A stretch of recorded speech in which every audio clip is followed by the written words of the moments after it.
Now I retry to install Docker Desktop, so we say Docker Desktop and we will come here to Docker, download Docker Desktop.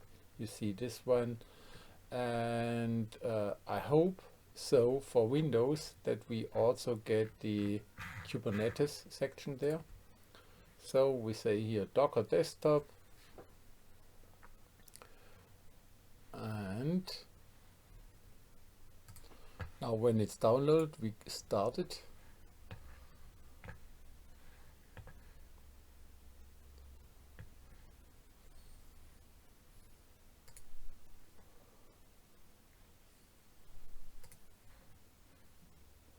Now it's running.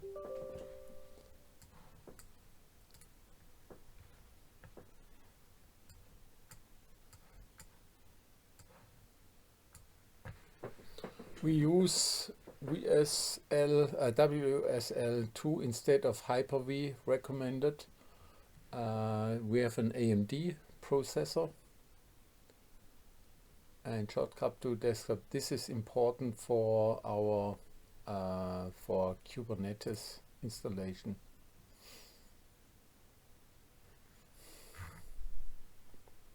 This one didn't run.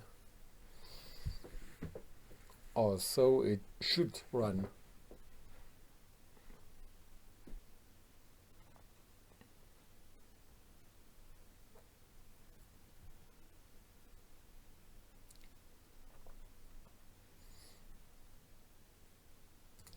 Now it's installed.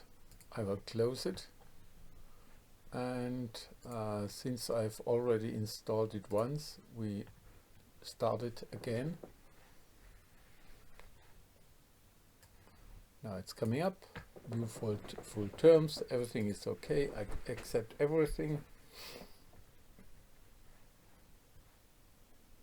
So, and what we are looking for now is, we want to see if Kubernetes is there. So this is the one which was missing. So how to get Kubernetes visible?